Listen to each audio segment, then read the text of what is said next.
All right, thank you all. It's nice to be here. Can you hear me okay, everyone? So first of all, I just want to thank you for that kind introduction. I want to thank David. He's not in the room. I want to thank our president, Carl, and the school. Has given me a great opportunity. It's been a great experience for me having gone to Elizabethtown. It's very different. This building was not here when I went to Elizabethtown. And I will tell you that I graduated in 1990. And if you're sitting there doing the math, yes, that means that I'm old.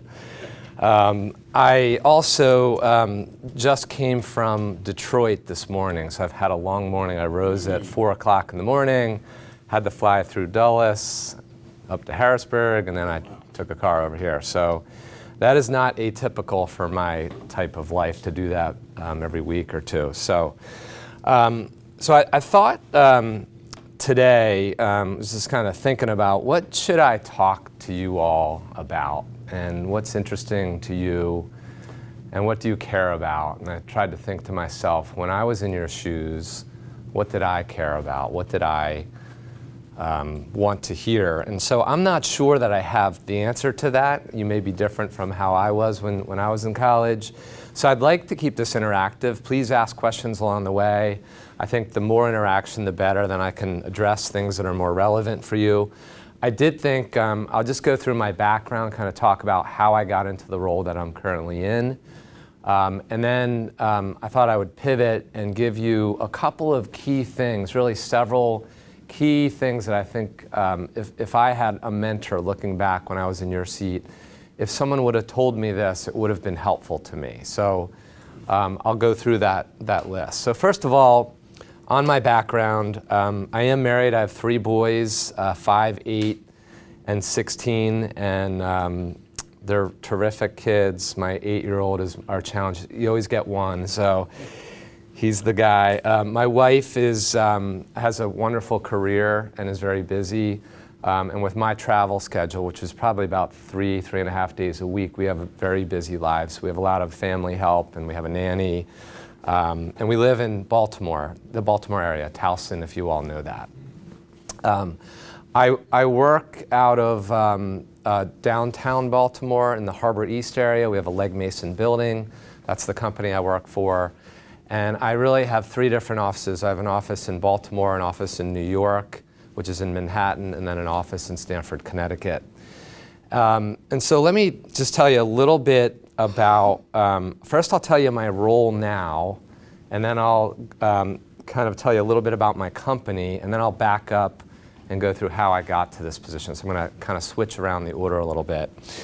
So I manage our U.S. sales business at Legg Mason. It's about 250 people that report up through me. I don't have all of them reporting directly to me. I have 12 direct reports into me. And what the team does is we sell and provide client service to our clients where we manage money for them. And the type of clients that we're calling on are things like consumers, your average Joe on the street. We also call on financial advisors, stockbrokers. They're not really stockbrokers anymore, they're more financial planners. We call on insurance companies, on banks, on high net worth, ultra high net worth. We call on endowments like Elizabethtown's endowment, foundation, defined benefit plans, 401k plans. And we as a company manage money for these types of firms. Just a little bit about Legg Mason. Is anyone familiar with Legg Mason? Hands in the room? One person? Yeah, you see the sign in Baltimore. You see the sign on the Orioles Stadium, right? And on the Ravens Stadium. We spend a lot of money for that. Legg Mason is a public company, which means we're owned by shareholders. We have about 3,000 employees. Our revenues somewhere around $2 to $2.5 billion a year in revenues. And we manage money in all different styles. So we manage money, you might think stocks. That's actually a small part of what we do. Most of what we do is actually managing fixed income or bonds. So if you think about bonds and stocks, if you make a loan to someone, you're a bond holder. If you own a stock, you're an equity owner. So We do bonds, we do stocks, we do a mix, we do passive, we do mostly active management. We do alternatives, we have real estate. We basically manage all different kinds of investments. And we try to be a one-stop shop for your investment needs. And that's what we do. To do that type of business, you really need to be what I call a student of the capital markets. You need to understand what's happening in the world, what's happening with the Fed, what's happening politically. And that's why I like this business, because it encompasses everything. It's very challenging. Every day there's more than I can possibly read and understand. So each and every day I feel like I'm learning. Any questions on Legg Mason? Our ticker symbol is LM. We're a top 20 in the world, somewhere around that, asset management firm, probably top 10 in the US. So we are pretty big. We're 750 billion. The unit that I oversee, the US business, is about 250 billion. So it's a good portion of our assets. We don't manage the money, we sell and service it. We have other people in the firm that actually manage the assets. I report directly into our CEO. His name is Joe Sullivan, and that's stressful to report directly to the CEO, I'll just tell you that. I can talk about that, answer any questions about that. But let me go ahead and just tell you a little bit about myself. I'm not always good about talking about myself, but maybe if this provides some context for you, this will help. I grew up in a small town. Does anyone hear of Selinsgrove, Pennsylvania? That's where I grew up. When I was 10 years old, my parents moved from northern New Jersey to Selinsgrove because they were both professors at Susquehanna University. So I did grow up in academia, which was great. And that exposed me to a lot of culture and just being associated with the school, which was fantastic. I came to Elizabethtown in 1986, and I think I chose Elizabethtown because the campus was great. I'd heard good things. I played basketball, I played tennis. So for 2 years I played basketball and tennis, and then a wonderful thing happened to me. I got hurt. I don't know if I was going to make it my junior year in basketball anyway, but I got hurt, and my roommate convinced me to do a semester overseas, and I went overseas and did a semester in London. And for me, that was one of the most amazing things that's ever happened to me. I remember it like it was yesterday. My eyes opened up and I realized there's a whole world out there that thinks and acts and does things differently. And the more of the world I saw outside of my small town, Pennsylvania town, the more I wanted to see. And it really, really changed my life, I think, going overseas. I then, when I was in school, had a wonderful experience, came back, did my senior year, graduated. I had Professor Gliptis, who was the, Gliptis, am I saying that right? The legal, not as good as you, but he was the legal professor. I liked it. I went to law school for 3 years in Delaware, Wilmington. I mainly went to law school because I did not know what I want to do, and I'll talk to you about this because if you're anything like me, you have no idea what you want to do when you grow up, but maybe you do. So I went to law school for 3 years, worked at Smith Barney, doing analyst work while I was in law school, got a full-time job. Long story short, I wanted to make sure I didn't want to practice law, so I went and did a clerkship for a judge in Maryland. And that clerkship was another amazing thing that I did. So I actually would write decisions. We would hear criminal cases, civil cases, everything. And if the judge held the opinion and didn't rule from the bench and held it for sub curia, I would write the opinion and have to research case law.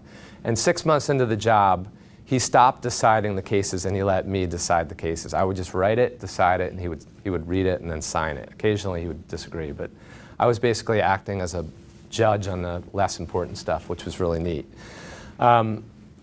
While I was there, I decided I didn't want to practice law, and I talked to my judge, and he put me in touch with someone at Legg Mason to interview. And hopefully you're seeing a theme here, which is the title of my presentation is about relationships. And this is one of the most important things, if I can leave you with one thought, is to leverage your relationships leverage your resources. My judge set me up with an interview with two people at Legg Mason, a legal person and a business person. And I wanted to go the business route. And when I sat down for my interview, the guy said, his name was Tal Daly, he said, "Where are you from?" And I said, "I'm from a small town, you'll have no idea where it is." And he goes, "Give me a shot." And I said, "I'm from Selinsgrove, Pennsylvania." So it turned out he went to Susquehanna. He had both of my parents as professors. So he hired me for a job that I was completely unqualified for. And that's a little bit about how life works, right? Sometimes it's luck, sometimes it's skill, sometimes it's a little bit of both. Sometimes it's all luck. In this case, I can tell you it was all luck. I've been at Legg Mason ever since. That was 20 years ago. I've been in a lot of different roles. I won't talk to you about all the roles, but they've been very different. It's really been like five different companies in my 20 years. I managed a retirement business. One of the really neat things I did for 2 years, I traveled to Latin America, and I had an interpreter, and we sold throughout Chile and Buenos Aires and all through Mexico and Latin America. So that was a really terrific experience. I lived in Miami for those 2 years. So that's just a little bit about my background. Any questions on anything? Hopefully this is a little interesting to you all.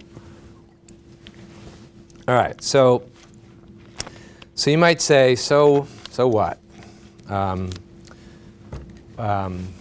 Good that you had an interesting background. What does that mean to me? Well, let me ask you guys a question. How many, I think this is mostly underclassmen in the room, is that right? It is. Okay. So is anyone in the room going to graduate in the next 2 years? Okay, that's a fair amount of them. Raise your hand if anyone going to graduate in 5 years? Okay, that's good. That was a test. Raise your hand if you know what you want to do when you get into the working world. Got a couple people. Can I ask what it is? I want to go into a large auditing firm, CPA firm. CPA work? Yeah, probably KPMG. Good. How about you? You had your hand up, right? So I want to be a commercial airline pilot, and I just do business. I like business, I like economics, I like political theory and law. So Yep. Great. And then in the back, you had your hand up. I was going to be a CPA and go into like a regional sales. Okay. Great. Great. All great careers. Anyone else I missed? So if you're like, how about you? You had a wonderful CEO career. It's the fourth quarter of life now. If anyone is like me, I had to do things to find out if I liked them. I had to actually do them for a while. There is one thing that I did. At one point in my career early on, I was miserable. It was when I was at Smith Barney. I hated my job. And what I did is someone gave me an idea, and I don't usually like things like this, but it actually worked. They had me, I read it in a book. You go and you write down 20 things that you like, that you like and that you're good at. And they especially tell you to think about when you were a kid before you were influenced by society. So think about what you were good at. And for me, it was things like playing with friends, playing sports, being outside. It was a lot of different things. But you write down these 20 things. And then you take the 20 things and you look at common themes that came out in those 20 things. Like, for me, it was people. It was, I was financially motivated, probably because my parents never had a lot of money. I was very, enjoyed competition. And I came up with a list of about 6, 8, 10 things that I thought kind of characterized what I liked and what I was good at. And then there's a book that kind of helps you think about careers that match that. And so while I don't usually like those kind of exercises, because for me I always had to do it, when I did that exercise, I became convinced that I wanted to get in the business world. And that's when I knew the path that I was going to go. And I actually really wanted to get into sales and sales management. And sales is not selling, like knocking on a door selling. It's a lot more servicing and relationships. I think it's very different, has a very different kind of meaning. So if I can advise you on one thing, this would be I'm getting into the kind of several things I'd recommend to you. One is take chances, try different things, try exercises like this, try different jobs, and ultimately find your bliss, find your passion, find what you like to do, and then find a way to earn a living around that. I think that's one of the best pieces of advice that someone could have given me back then. The second thing is take advantage of the people that are your influencers in your life.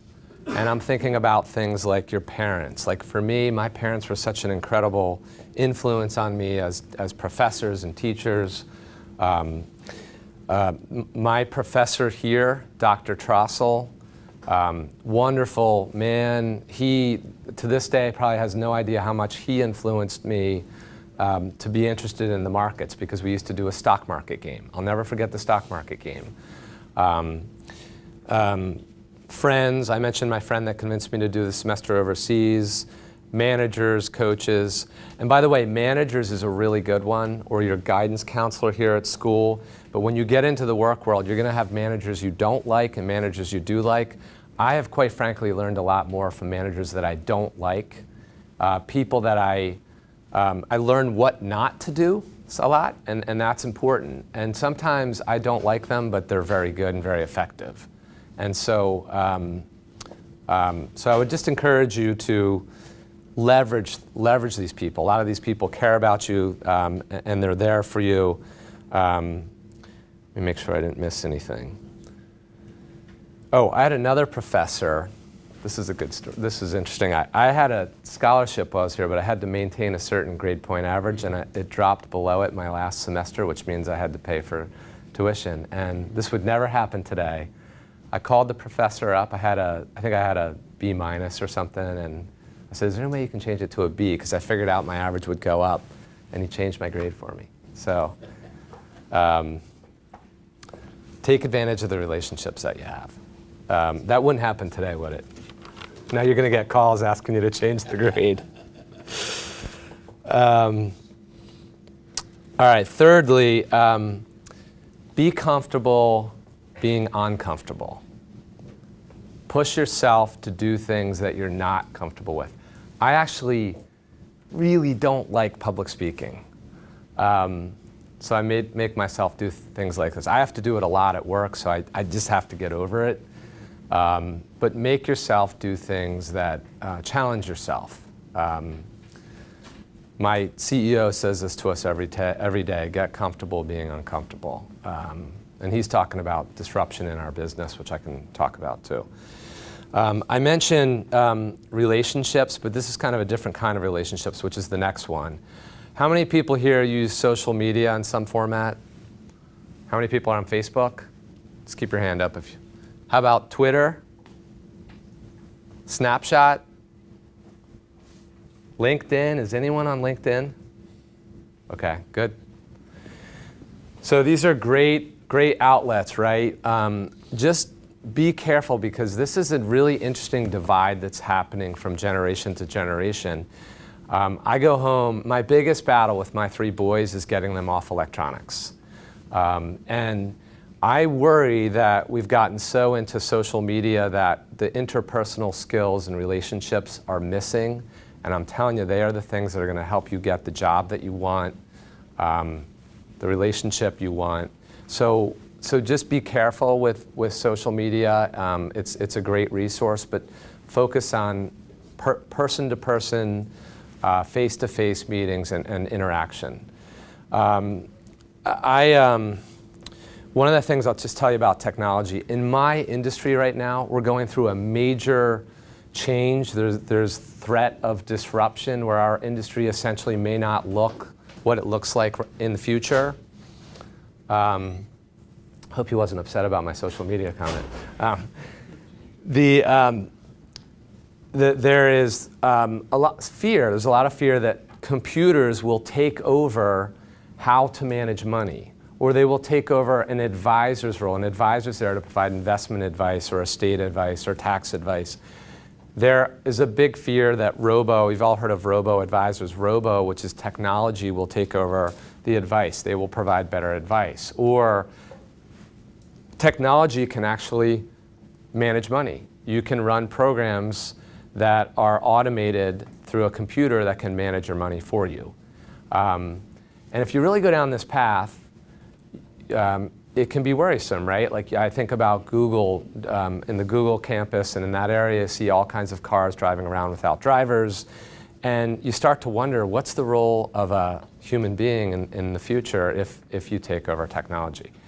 Well, my personal thought is that technology will become larger and larger, and we all need to be focused on that. And however, I think there's still a role, certainly a role for human beings. You can't technologically take the place of human behavior and biases. And so I think there's a role for both. But my business right now, what's happening is there's a lot of computer algorithms that are managing money. You can do that for a very low fee. So these fundamental investors like us that manage money that used to charge high fees now have to compete with these quantitative computer-driven formulas, and their fees are much lower. So our fees are coming down. So it's a big disruption. All right, the fifth thing, I think this is my fourth or fifth thing, is grit. Have determination, have work ethic, have an emotional intelligence. There's a really good book called Grit, actually. It's called Grit, The Power of Passion and Perseverance, written by Angela Duckworth, if you care to read a book about it. I think about this a lot. My schedule this week, I was in town. My typical schedule is I have 6 to 8 conference calls a day. I travel 3 days a week. So this morning on Wednesday, I woke up really early, trained to New York, had meetings all day, stayed overnight, had a dinner. Thursday, I trained to DC, went to a conference until noon, flew out to Detroit, had an evening event in Detroit, woke up at 4 a.m., flew here. And my point is not necessarily what I want to do. Like, it's not always glamorous. It's not always fun to travel like that. I miss my kids. I miss my family. But I'm determined. I know the role that I accepted. I wanted this role, and that's what I have to do. So hard work, grit, determination. The sixth thing, and I'm going to wrap up here soon, so we'll open it up to questions. The sixth thing is balance in life. And I think this is really important. I don't know that I'm always good at this, but I work a lot, I travel a lot, and so thinking about my home, my kids, my wife, being a husband, being a father, being friends, having a social life is really, really important. And so just have balance as you're going through this, and as you're figuring out your careers, don't worry too much like I did. My last two are be nice to everyone along the way, and I mean everyone. Some of our absolute best salespeople, the way that they break down doors at these major investment firms that invest with us are by working through the assistant first, so the secretary, and they're just so kind. They take interest in them. It's genuine. People know when you're genuine and when you're not. And they're not just doing it to break down the door. They're doing it because that's the type of person they are. So be nice. And lastly, I would say enjoy the process. So right now, you're all in your senior year, I guess, up there, or some of you are all the way down to your freshman year. Enjoy this time. It is an incredibly awesome, fun time in your life. And even when you start your early career, it's enjoyable. It's probably a little stressful. And even when you get to the point where I am, I spend so much time at work, so much time with people at work, including a lot of evenings and dinners and things like that. And we have to enjoy it along the way, or why are we doing it? So I'm going to stop there. I'll give you the quick sum of what I said, just in case you missed it. So 1 is try new things. 2 is take advantage of your life influencers. 3 is to get comfortable being uncomfortable. 4 is to network and build relationships. 5 is the grit and determination, hard work, once you've found your passion. And 6 is balance. 7 is be nice. And 8 is enjoy the process. And that's all I had. I can answer any questions that anyone has. I didn't talk a lot about my specific company or our business or different types of roles. I can talk about that if you'd like. We invest money, but we do a lot on things like data analytics. We're currently looking to hire a team of data analytic people. We have big marketing department, big training department. We have a finance area, an HR area, we have an accounting area. We do hire internships, probably a couple out of Baltimore each year and a couple out of Connecticut or New York each year. And it's something that I can talk to the school about coordinating with as well. So I hope that was a little bit interesting. And I'm happy to answer any questions anyone has. You said that you travel a lot. Do you feel like that takes a toll on how you manage your relationships because of the hecticness of your schedule? And how has that made you better at your job? How has it made me? I think, so I've been doing it for so long it becomes second nature, but I think I figured out how to travel. So the way I travel is if I have a breakfast meeting at 9 o'clock in New York, I actually wake up at 5:30 and I take the train, and that gets me there in time for the breakfast because I don't want to miss the night with my kids. So one of the things I do is I leave really early a lot and I come back. I actually don't like traveling at night as much, so I typically stay over, but I leave really early a lot. And I'm not a morning person, so it's not fun. But you learn to, I learned to always bring my workout stuff so I feel like I'm healthy. I learned how to pack, so very efficient, quick packing. I can pack in like 5 minutes for a 3-day, 4-day trip. When you're taking a flight, you have to get the little containers so you can go through the check-through. I'm a TSA, so I can literally walk right through security. I can get to an airport and get to the gate in like 20 minutes usually. Now they have eye screens at the airport, so you can do the eye screen, or you can do TSA, which is where you don't have to take your jacket and shoes off. And there is an art about traveling that I finally figured out. It took me about 5 or 8 years to do this. I mean, the other thing, this is probably not why you wanted me to speak, but when I get to a hotel room, I have like a pattern, and I'm not OCD, at least I don't think so. When I get to a hotel room, I turn the air down really low right away, and I like move the bed covers. I have this whole routine thing about cleanliness in the room and getting the right temperature and unpacking and folding my clothes. So it's not glamorous. Early on, I really enjoyed travel because I get to see New York City every week, and I go all around the country, and I've been around most of the world. And it's neat because I like culture and I like meeting new people, and that's really enjoyable, and you're doing it on the company's dime, and you're eating out at great restaurants. And then when you start to have a family, it gets really old really fast. And for me, and that's where I am. So I have to travel. I try to pack it all in when I travel. And I tend to work around the clock when I travel too, because I want to get it all done so I don't have to travel as much down the road.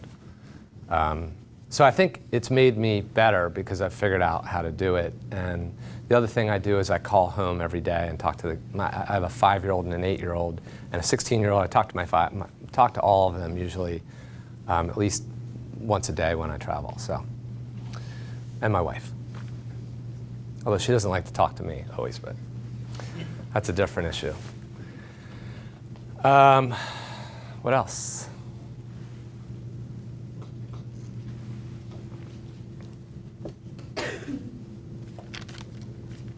Yeah.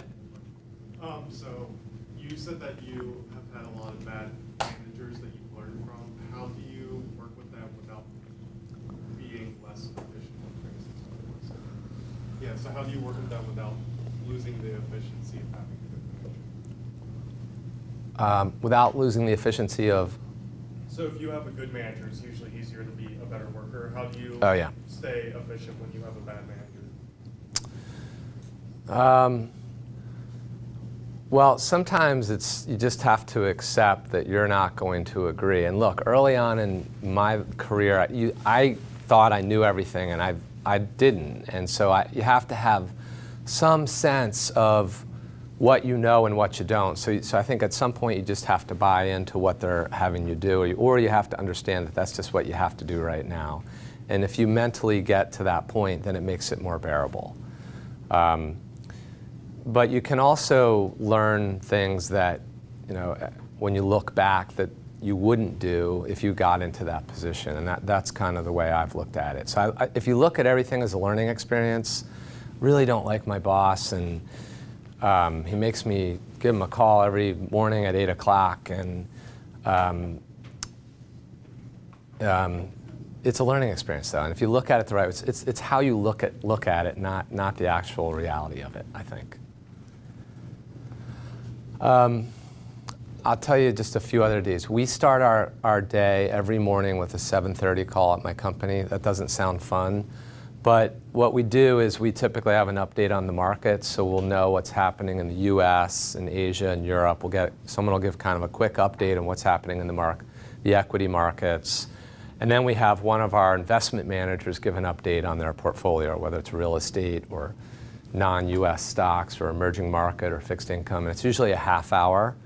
The sales managers kick off the call, so every quarter one of us has to host that call. So it's not stressful because you can drive into work and listen to the call and get educated on what's happening. And I like it because it gets everyone started early and gets the team moving. The other thing I would just tell you that I just thought of this, if any of you are interested in investments, or you become interested in investments in your career, there's two designations that are really fantastic designations. One is your CFA. It's very, very hard. It's Chartered Financial Analyst. It's a demanding test. There's 3 parts. So it usually takes 3 years if you pass it straight through, but most people take 4 or 5 or even longer years to pass it. And there's another thing called the CAIA, C-A-I-A, which is an alternatives designation. Alternatives like private equity and long-short types, a lot of different types of alternatives. Those are probably the 2 most prestigious designations in our industry. Accounting backgrounds are really terrific as well. But anyway, I just thought I'd share that. Because some schools, I don't know if Elizabethtown has thought about this, some schools actually offer a CFA class now. We do, we have one now. You do? It's great. Take it. If you're at all interested in this business, I would strongly advise you to take. Is it an elective class? Jeff, the way that we set it up was, we built the finance lab last year. So now it is an elective. You can take it as part of the finance concentration. But we also compete with the CFA Challenge down in Philly every year. Oh, great. So you have to take the class in order to be on the team to compete in the challenge. Great. We've come in second place the last 3 years. That's great. So you have great facilities here with the Bloomberg room, the Doc Drossel room, whatever that's called. Take advantage of the facilities here as well. So I think this industry that I'm in is a fascinating, really great industry. I didn't talk about the people component, but the people component is probably the biggest part of it. And I'm learning. The thing for me is that I like to learn. So every day that I come to work, literally every day, I learn a lot. And for doing this for 23 years now, I think that's rewarding. And the other thing I would tell you is that a lot of you will change careers at some point. So you might go down one path like I did with law. It's a great background. The law degree is a great background for other things, just business to whatever. You don't be afraid to, again, don't be afraid to make changes and try things and find what you like. All right? Any questions? Anything else? Yeah. Are you seeing any difference in the work ethic of the people you're hiring today versus maybe your peers that are about your age? Yeah, we are. There's, what generation are you all? Because the millennial generation is, what years is the millennial generation? Right here. Okay. I'm just going to be blunt. There is some people that believe the millennial generation is lazy and doesn't want to work hard. I don't buy it. We have a lot of young people that work for us, and some, just like anything, some of them are all in and some of them aren't. For us as an industry and as a company, I mentioned that we're going through disruption. Disruption is real. Think about when Walmart came in and took out all the local hardware stores, or when there used to be a lot of auto companies and now there's the big three. We are going through something a little bit similar. I don't think it'll be that severe, but you need to have employees that are all in and completely invested. And so my thought is that the millennial generation is not lazy. In fact, we have a lot of our hardest workers are millennials. So I think that's an excuse that some managers will say. We hear that a lot. I can't get them to work. Well, why not? Well, they're millennials. They think that they're entitled. They think the world's going to come to them, and they think they should get promoted. And so there's some of that mindset. The other thing that came to mind when you asked that question is that a lot of people my age are have kind of old school thought that if you're going to work, you have to come to work every day. You have to be here at 7:30 and work till 6. You have to be here, right? And I want to see your face. It's FaceTime. And the whole world is moving away from that. And it's about owning your job, and it's workplace flexibility. And so our CEO has signed a pledge to increase our diversity so that we don't just have white men like myself working at our company. And I think one of the things that has been difficult is we haven't had a good policy on workplace flexibility.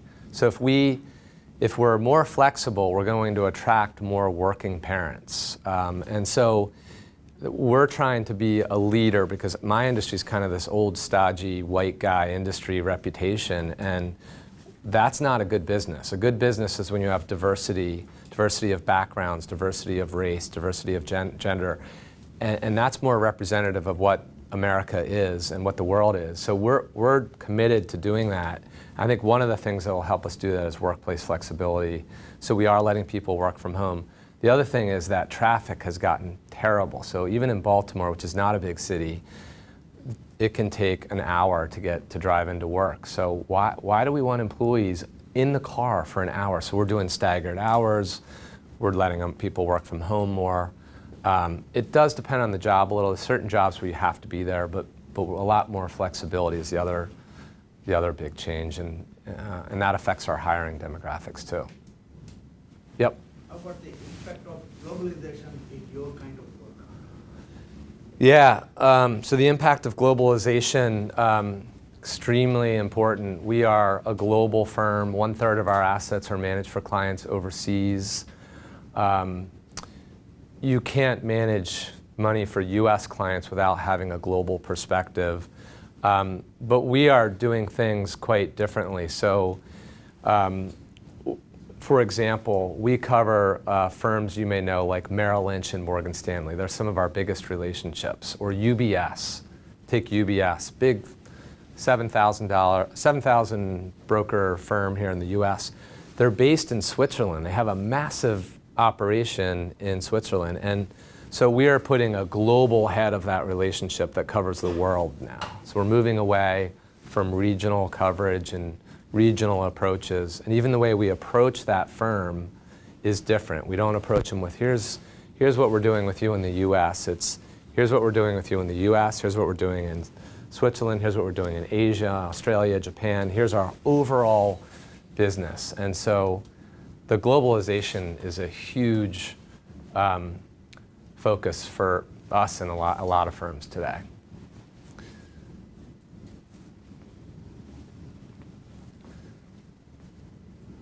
Yeah. One last follow-up. Yeah, no, these are good, thanks.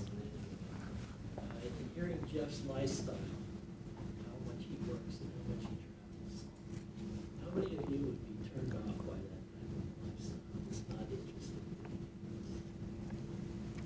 It's okay if you are.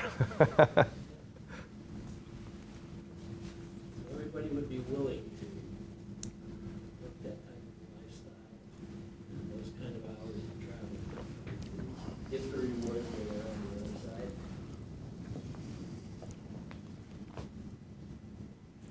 I hope I didn't create a negative view because I truly do like what I do. I will say it's very stressful. I feel every day I feel accountable. We don't look at things day to day or quarter to quarter. We try to look year to year. But we're a public company, so we report to the street every quarter. And I feel very accountable, so it is stressful. And I think everyone, and this is the other thing I could tell you about corporate America. I hope I'm just talking now because you made me think of something. Corporate America feels like there's so much pressure on companies to perform. They're trying to get more productivity out of their employees. So it does feel like there's an element of everyone is overworked as they try to get productivity up.